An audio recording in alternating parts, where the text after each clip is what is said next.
So yun mga kahagard, naglalakad ako puntang bayan kasi sasakay na tayo papuntang Cubao. Yan, so balik muna tayo doon sa ano. Balik muna tayo sa Tagaytay. Baka sakali bigyan tayo ng pera. Ayan, so kailangan ko ng pera. Kailangan ko ng pera. So maambon-ambon, wala akong payong. Ayun no. Ayan, wala din naman kasing client, sobrang tumal. Hindi na ako nag-aantay ng mga jeep na dumadaan.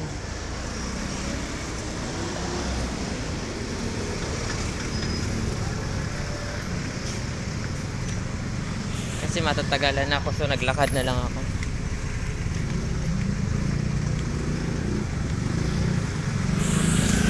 Grabe eh. Tawid ako dito. So nandito pa tayo sa Marikina. Ang init, yung parang uulan siya pero ang init. Ayun, wala pa naman tayong payong, so sana makasakay tayo ng maaga.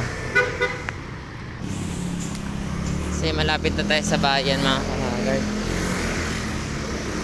Lakad lang ako kasi sayang yung 30 pesos.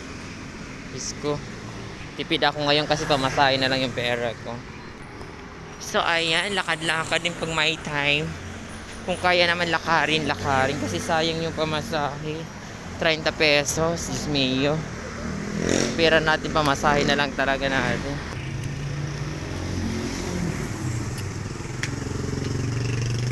Yan, malapit na tayo sa bayan ng Marikina. Ayan. Ayan, uulan. So ayan, nakasara yung daan. Hindi ko alam kung saan dadaan yung mga jeep. Ayan, kasi ano pala, undas pa pala ngayon. So kasi malapit dyan yung ano, sementeryo, kaya ganyan. Ako, wala tayong daanan, saan kaya hanapin natin yung mga jeep.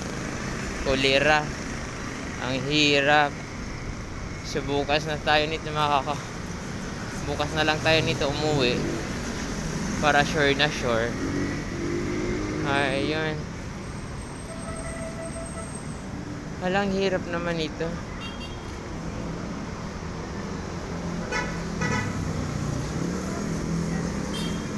Ang hirap, walang daanan ng mga jeep. Saan kaya yung mga jeep nito? Saan kaya dumaan?